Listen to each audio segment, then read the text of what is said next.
السلام علیکم ناظرین، میں محمد اسلم حسین سیاست کی خبروں میں آپ سب کا استقبال کرتا ہوں۔ آج 13 فروری 2026 ہے۔ اسلامک تاریخ کے حساب سے آج 24 شعبان 1447 ہجری ہے۔ پیش ہے آج کی کچھ اہم خبریں۔ تلنگانہ میں بلدی انتخابات کے ووٹوں کی گنتی شروع ہو گئی ہے۔ 116 بلدیات اور 7 میونسپل کارپوریشن کے تحت منعقدہ انتخابات کے ووٹوں کی گنتی جاری ہے۔ بلدیات کے ابتدائی نتائج میں صبح 10 بجے تک کانگریس سب سے آگے چل رہی ہے۔ وہیں دوسری طرف تلنگانہ بلدی انتخابات کی گنتی میں پہلا نتیجہ سامنے آ گیا۔ رنگا ریڈی ضلع کے ابراہیم پٹنم میونسپلٹی کے 12ویں وارڈ میں BRS کے امیدوار تریلوک نے کامیابی حاصل کر لی، جبکہ 11ویں وارڈ میں بھی BRS امیدوار ہی فاتح قرار پایا ہے۔ بلدی انتخابات کی گنتی کے دوران مختلف میونسپلٹیوں سے نتائج موصول ہونا شروع ہو گئے ہیں۔ ابراہیم پٹنم میونسپلٹی کے 11ویں وارڈ میں BRS کی امیدوار کونڈرو شری لتا کامیاب رہی۔ اسی طرح میرسل ضلع کے علی آباد میونسپلٹی کے 19ویں وارڈ میں گورو کمار نے جیت حاصل کر لی۔ میدک ضلع کے رامائم پٹنم میونسپلٹی کے 10ویں وارڈ میں BRS امیدوار مدھل مادھوی 39 ووٹوں کی اکثریت سے کامیاب ہوئی۔ صبح 10 بجے تک کے رجحانات میں 24 سیٹوں پر کانگریس آگے چل رہی ہے، BJP 5 اور BRS 4 پر۔ وزیراعظم نریندر مودی نے آج جمعے کو ریڈیو کے عالمی دن کے موقع پر ریڈیو کی اہمیت کو اجاگر کرتے ہوئے اسے قابل اعتماد ذریعہ قرار دیا جو بروقت معلومات فراہم کرتا ہے، ٹیلنٹ کو بڑھاتا ہے اور تخلیقی صلاحیتوں کی حوصلہ افزائی کرتا ہے۔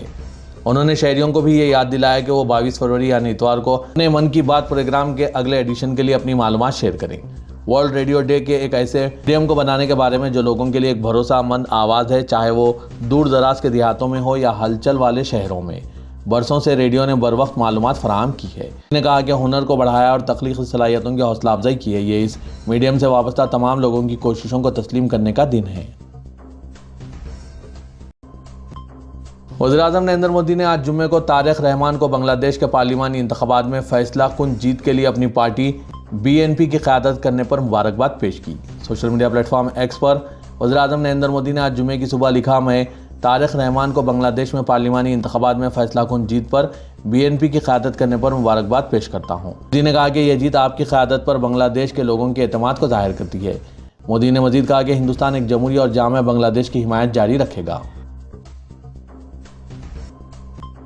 ملک میں ان دنوں BJP کے ورکرز اپنے آپ کو سب سے زیادہ بڑے اور سب سے اہم سمجھنے میں مصروف ہیں، خاص کر بھارتیہ جنتا پارٹی حکمرانی والی ریاستوں میں، جہاں ایک چھوٹا سا BJP کارکن بھی اپنے آپ کو سب سے عظیم اور سب سے اہم سمجھنے لگا ہے، بلکہ کہا جا سکتا ہے کہ وہ اپنے آپ کو بادشاہ سمجھتا ہے اور اس کی نظر میں کوئی بھی سرکاری افسر اس کا نوکر ہے اور اس سے بندھوا مزدور جیسا سلوک کرتے ہیں۔ ایک ایسا ہی واقعہ BJP حکمرانی والی ریاست مدھیہ پردیش میں پیش آیا، جہاں ایک BJP کا کارکن ایک معتبر جج کو سب کا فیصلہ کر سکتے ہیں اس کا فیصلہ کرنے کے دھمکیاں دینے لگے، لیکن مہنگا پڑ گیا۔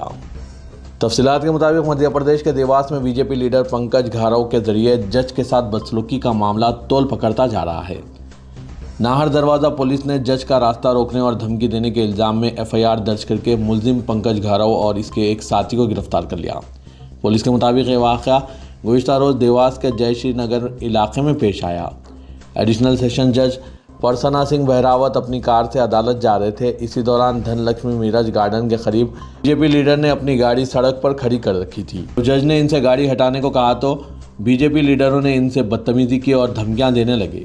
پتہ ہے یہ گاڑی کس کی ہے، نہیں ہٹے گی، اس طرح کے الفاظ استعمال کرنے لگے۔ اس واقعے کے بعد جج نے شکایت درج کروائی اور پھر پولیس نے مجبوراً ان کے خلاف کارروائی کرتے ہوئے گرفتار کر لیا۔ سوچئے BJP حکمرانی والی ریاستوں میں ججوں کے ساتھ یہ معاملات ہو رہے ہیں تو عام لوگوں کے ساتھ کیا ہوتا ہوگا، کس طرح کی غنڈہ گردی ہوتی ہوگی؟ جو جانتے ہیں کمنٹ کے ذریعے ضرور بتائیے گا۔ All India Muslim personal law board نے مرکزی حکومت کے اس نوٹیفیکیشن پر سخت اعتراض جتایا جس کے تحت مرکزی حکومت نے وندے ماترم گیت کے تمام اشعار کا سرکاری تقریبات اور اسکولوں میں قومی گیت جن گن من سے پہلے پڑھایا جانا لازمی قرار دے دیا ہے۔ بورڈ نے اسے غیر آئینی اور مذہبی آزادی کے منافی قرار دیا۔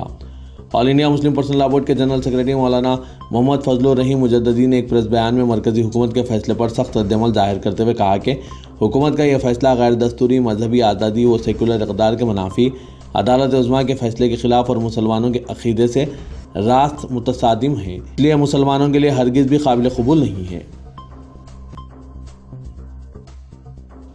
لوک سبھا میں اپوزیشن لیڈر کے خلاف ایک ٹھوس تحریک پیش کی گئی، نہ کہ استحقاق کی تحریک۔ بی جے پی کے رکن پارلیمنٹ نشیکانت دوبے نے لوک سبھا اسپیکر اوم برلا کو ایک نوٹس پیش کیا۔ دوبے نے الزام لگایا کہ کانگریس رکن پارلیمنٹ قوم کو گمراہ کر رہے ہیں اور جارج سوروس جیسے ہندوستان مخالف طاقتوں سے ان کے تعلقات ہیں۔ انہوں نے راہل کی پارلیمانی رکنیت منسوخ کرنے اور انتخابات لڑنے پر تاحیات پابندی کا مطالبہ کیا ہے۔ گوڑا جھارکھنڈ سے بی جے پی کے رکن پارلیمنٹ نشیکانت دوبے نے لوک سبھا اسپیکر کو اپنا نوٹس دینے کے بعد کہا کہ وہ استحقاق تحریک نہیں ہے، میں نے ایک ٹھوس تحریک پیش کی ہے۔ کسی بھی رکن اسمبلی پر الزامات لگائے جا رہے ہیں کیوں میں ان کی طرح قانون کو ماننے والا آدمی نہیں ہوں یا اس طرح کی غنڈہ گردی کے ساتھ آئین کو چلانے کے بارے میں نہیں ہے۔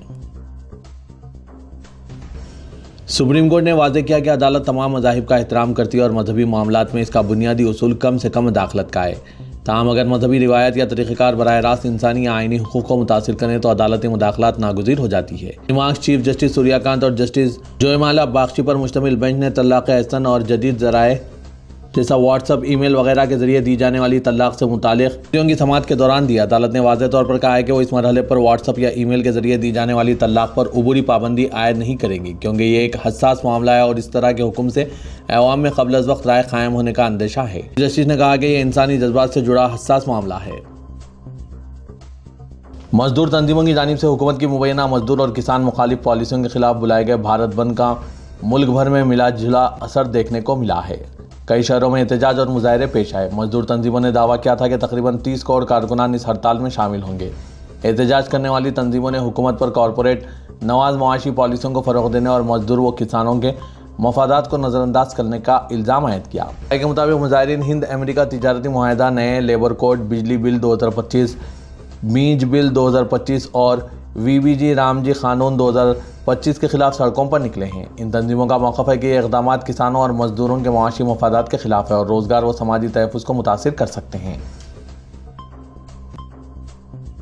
جموں کشمیر کے قانون ساز اسمبلی میں کشمیری زبان کی تدریس سے متعلق ایک اہم سوال کے جواب میں حکومت نے تفصیلی معلومات پیش کی۔ رکن اسمبلی مبارک گل کے سوال کے جواب میں محکمہ تعلیم نے بتایا کہ کشمیری زبان کو باضابطہ طور پر اسکولوں میں ایک مضمون کے طور پر متعارف کرایا گیا ہے اور اس کی تدریس اس وقت کشمیر ڈویژن کے متعدد ہائر سیکنڈری اداروں میں کی جا رہی ہے۔ تاہم جموں ڈویژن کے کسی بھی اسکول میں کشمیری بطور مضمون شامل نہیں ہے۔ ٹی ایم سی کے رکن پارلیمنٹ و سابق کرکٹر یوسف پٹھان نے پارلیمنٹ میں بنگال کے لوگوں کا معاملہ اٹھایا۔ انہوں نے کہا کہ شناختی کارڈ کے بہانے بنگال کے لوگوں کو نشانہ بنایا جا رہا ہے اور بنگالی بولنے والوں پر ظلم و ستم ہو رہا ہے۔ انہوں نے کہا کہ بنگالی زبان ملک کی 22 زبانوں میں سے ایک ہے۔ ابھی تک 14,000 مزدوروں کو لسانی و علاقائی تعصب کی بنیاد پر واپس بھیجا جا چکا ہے۔ انہوں نے کہا کہ اس طرح کی تفریق آئین کی دفعہ 14 اور 15 کی خلاف ورزی ہے۔ یوسف پٹھان نے حکومت سے مطالبہ کیا ہے کہ اس طرح کی واردات پر روک لگائی جائے۔ اتر پردیش کے وارانسی میں موجود تاریخی دال منڈی علاقے میں انتظامیہ کی طرف سے توڑ پھوڑ کی کارروائی شروع ہو گئی ہے جس نے مقامی افراد اور تاجرین کو پریشانی میں مبتلا کر دیا۔ کاشی وشوناتھ دھام کے لیے متبادل راستہ تلاش کرنے کی کوشش میں مسلم اکثریتی اس علاقے کو ختم کیا جا رہا ہے جس کے تحت بڑے پیمانے پر توڑ پھوڑ کی کارروائی شروع ہوئی ہے۔ پولیس فورس کی موجودگی میں انتظامیہ کی طرف سے ہوئی اس کارروائی نے مقامی لوگوں کو پریشانی میں مبتلا کر دیا اور ان کی حمایت میں سماجی و سیاسی کارکنان نے آواز بھی بلند کی۔ حکومت متاثرین کو معاوضہ ادا کرنے سے بچنے کے لیے مختلف بہانے تلاش کر رہی ہے۔ اس علاقے میں صرف مسلمان نہیں رہتے بلکہ 40% تاجرین ہندو بھی ہے۔ حکومت نے کسی کو بھی دوسرے مقام پر جگہ فراہم نہیں کی اور نہ کوئی دکان جاری کی ہے۔ 4 منزلہ عمارتوں کو بے دردی سے منہدم کیا گیا۔ مقامی تاجرین نے بتایا کہ انہدامی کارروائی کے بعد علاقہ جنگ زدہ دکھائی دے رہا ہے۔ تصاویر ایسی ہیں جیسے اسرائیل حملے کے بعد غزہ پٹی سے تصاویر آ رہی تھی۔ حکومت کے کام میں رکاوٹ پیدا کرنے کے الزام میں 2 افراد اور کئی نامعلوم افراد کے خلاف مقدمہ درج کرنے کے بعد حکام نے انہدامی کارروائی کو جاری رکھا۔ مغربی بنگال کے مرشید آباد میں ایودھیا کی سابقہ بابری مسجد کے مشابہہ مسجد پر تعمیراتی کام کا باضابطہ آغاز ہو گیا ہے۔ یہ پروجیکٹ سابق ترنمول کانگریس رکن اسمبلی ہمایوں کبیر کی سرکردگی میں آگے بڑھایا جا رہا ہے۔ اس تعمیر کے اعلان نے ریاست میں نمایاں سیاسی ہلچل پیدا کر دی ہے جہاں ریاستی انتخابات مارچ اپریل 2026 میں ہونے والے ہیں۔ اتر پردیش کے نائب وزیر اعلیٰ کیشو پرساد موریہ نے نئی جنتا انن پارٹی کے سربراہ ہمایوں کبیر کے خلاف مغربی بنگال میں بابری مسجد کی تعمیر کے معاملے میں FIR درج کرانے پر اپنے رد عمل میں کہا ہے کہ یہ مسجد تعمیر نہیں ہوگی اور اگر ایسا ہوتا ہے تو یہ قائم نہیں رہے گی۔ موریہ نے کہا کہ یہ ملک بابر کے حامیوں کا نہیں بلکہ لارڈ رام، لارڈ کرشنا اور لارڈ شیوا کے بھکتوں کی دھرتی ہے۔ یہاں بابری مسجد بننے نہیں دی جائے گی۔ تلنگانہ کے چیف سیکرٹری رام کرشنا راؤ کی صدارت میں امپلائیز ہیلتھ کیئر ٹرسٹ کا اجلاس منعقد ہوا، جس میں سرکاری ملازمین کے لیے نئی ہیلتھ کیئر اسکیم کے آغاز کا فیصلہ کیا گیا۔ آئندہ 15 دنوں میں چیف منسٹر تلنگانہ ریونت ریڈی اور ڈپٹی چیف منسٹر ملو بھٹی وکرامارکا کی موجودگی میں اسکیم کی افتتاحی تقریب منعقد کی جائے گی۔ امپلائیز ہیلتھ کیئر ٹرسٹ نے ملازمین کے لیے نئی ہیلتھ کیئر پالیسی کے مختلف نکات کا جائزہ لیا۔ اجلاس میں special chief secretary C V Anand, Mahesh Dattika, principal secretary finance Sandeep Kumar Sultania, principal secretary health care Christina کے علاوہ سرکاری ملازمین، ٹیچرز اور پینشنرز کی تنظیموں کے نمائندوں نے شرکت کی۔ اجلاس میں ہیلتھ کیئر اسکیم کے لیے ملازمین کی بنیادی اعتراف سے 1.5% اتفاق کیا گیا۔ حکومت کی جانب سے 1.5% حصہ داری کا فیصلہ ہوا ہے۔ غریب عوام کو کارپوریٹ سطح کی سپر اسپیشلٹی طبی سہولیات مکمل طور پر مفت فراہم کرنے کے مقصد سے تلنگانہ حکومت کی جانب سے باوقار انداز میں تعمیر کیے جانے والے صنعت نگر ٹمز کے افتتاح کی تاریخ طے کر دی گئی ہے۔ حکومت نے فیصلہ کیا ہے کہ اگادی کے تہوار کے دن اس ہاسپٹل کا افتتاح کرتے ہوئے عوام کے نام معنون کیا جائے گا۔ اس سلسلے میں وزیر صحت دامودر راج نرسمہا نے حکام کو ہدایت دی ہے کہ تمام کام اور آلات کی آزمائش مکمل کر کے ہاسپٹل کو طبی خدمات کے لیے تیار رکھا جائے۔ حیدرآباد میں آروگیہ شری ٹرسٹ کے دفتر میں وزیر صحت نے ٹیم صنعت نگر کے کاموں کی پیش رفت اور ڈاکٹروں و عملے کے تقررات کے تعلق سے اعلیٰ سطحی جائزہ اجلاس منعقد کیا۔ تلنگانہ کے وزیر اطلاعات و تعلقات عامہ پی سرینواس ریڈی نے کہا کہ ریاست میں اہل ہر صحافی کو ایکریڈیشن کارڈ فراہم کرنے کے لیے حکومت پرعزم ہے۔ انہوں نے بتایا کہ چیف منسٹر ریونت ریڈی کی قیادت میں عوامی حکومت صحافیوں کی فلاح و بہبود کے لیے مکمل عزم کے ساتھ کام کر رہی ہے۔ ایگریڈیشن کمیٹی کی تشکیل اور دیگر امور پر سیکریٹریٹ میں اپنے دفتر میں وزیر نے اسپیشل کمشنر محکمہ اطلاعات و تعلقات عامہ سی ایچ پرینکا اور چیف منسٹر کے سی پی آر او جی میلسور کے ساتھ تفصیلی بات چیت کی۔ عمل کو شفاف اور تیز رفتار بنانے کے لیے ضروری اقدامات پر رہنمائی بھی کی۔ وزیر اطلاعات نے بتایا کہ ایکریڈیشن کارڈز کے اجرا کے لیے حکومت نے پہلے جیو 252 جاری کیا تھا۔ بعد ازاں صحافیوں تنظیموں کے ساتھ اجلاس منعقد کر کے ان کی تجاویز اور آراء کا تفصیل سے جائزہ لیا گیا اور ضروری ترامیم کے بعد جیو 103 جاری کیا گیا۔ ان ترامیم کے نتیجے میں ریاست بھر میں پرنٹ میڈیا، الیکٹرانک میڈیا اور ڈیجیٹل میڈیا کے شعبوں میں مجموعی طور پر 44,706 ایکریڈیشن کارڈ جاری کرنے کا موقع فراہم ہوگا۔ انہوں نے بتایا کہ پہلے تقریباً 23,000 صحافیوں کے پاس ہی ایگریڈیشن کارڈز تھے، جبکہ نئے فیصلے کے تحت تقریباً 21,000 سے زائد کارڈز کا اضافہ ہوگا۔ 2.5 لاکھ سے زائد سرکولیشن رکھنے والے 8 اخبارات کو 6,256 کارڈز، 75,000 سے 2.5 لاکھ سرکولیشن والے 24 اخبارات کو 17,784 کارڈز، 25,001 سے 75,000 سرکولیشن والے 30 اخبارات کو 3,390 کارڈز، 15,001 سے 25,000 سرکولیشن والے 169 چھوٹے اخبارات کو 11,661 کارڈ کے علاوہ 20 نیوز ایجنسی کو 68 ایکریڈیشن کارڈ دیے جائیں گے۔ حیدرآباد کی مشہور عثمانیہ یونیورسٹی میں گزشتہ شام طالبات کے احتجاج سے کشیدگی پھیل گئی۔ ان طالبات نے انتظامیہ کے رویے اور بنیادی سہولیات کی عدم دستیابی کے خلاف آرٹس کالج کے سامنے مرکزی سڑک پر دھرنا دے دیا۔ ان طالبات نے بتایا کہ ضلع منچریال سے تعلق رکھنے والی ایک طالبہ کی ماں اپنی بیٹی سے ملنے پہنچی، لیکن ہاسٹل عملے نے رات کے وقت انہیں اندر ٹھہرنے کی اجازت دینے سے صاف انکار کر دیا اور ڈائریکٹر سے تحریری اجازت نامہ لانے کی شرط رکھ دی۔ طالبات کا الزام ہے کہ ضعیف ماں کو کئی گھنٹوں تک ہاسٹل کے باہر مچھروں میں بیٹھنے پر مجبور کیا گیا اور یونیورسٹی حکام کو 12 فون کرنے کے باوجود کسی نے مثبت جواب نہیں دیا۔ مظاہرین نے مزید شکایت کی کہ ہاسٹل میں صرف رہائش کا مسئلہ نہیں بلکہ کھانے پینے کی اشیاء میں کیڑے نکلنا، پینے کے پانی اور برقی کی عدم دستیابی اور ٹوٹے ہوئے فرنیچر جیسے مسائل بھی روز کا معمول بن چکے ہیں۔ طالبات نے مطالبہ کیا ہے کہ ہاسٹل انتظامیہ اپنے رویے میں تبدیلی لائے اور ان کے والدین کے لیے ہنگامی بنیادوں پر ٹھہرنے کا انتظام کیا جائے، ساتھ ہی میس اور ہاسٹل کے دیگر بنیادی انفراسٹرکچر کو فوری طور پر درست کیا جائے۔ صدر کل ہند مجلس اتحاد المسلمین اور رکن پارلیمنٹ حیدرآباد اسدالدین اویسی نے لوک سبھا میں وزیر اقلیتی امور کرن رجیجو سے امید پورٹل پر وقف رجسٹریشن کی ڈیڈ لائن میں توسیع سے متعلق قانونی امور پر سوال اٹھائے۔ اویسی نے مرکزی وزیر اقلیتی امور سے سوال کیا کہ آخر کس بنیاد پر امید پورٹل پر وقف جائیدادوں کے رجسٹریشن کے لیے آخری تاریخ 5 دسمبر مقرر کی گئی تھی، جبکہ وقف ترمیمی ایکٹ اس بات کی اجازت دیتا ہے کہ ایکٹ پر عمل آوری کے آغاز سے 6 ماہ تک اس کی آخری تاریخ مقرر کی جا سکتی ہے۔ صدر مجلس نے سوال کیا کہ مرکزی حکومت نے ایکٹ پر عمل آوری کے آغاز کی تاریخ کے بجائے پورٹل کو متعارف کرانے کی تاریخ سے 6 ماہ کیوں مقرر کر دی۔ مرکزی حکومت نے رجسٹریشن کی آخری تاریخ میں جو توسیع کی ہے وہ قانون کے کسی قاعدے کے تحت مقرر کیا گیا ہے۔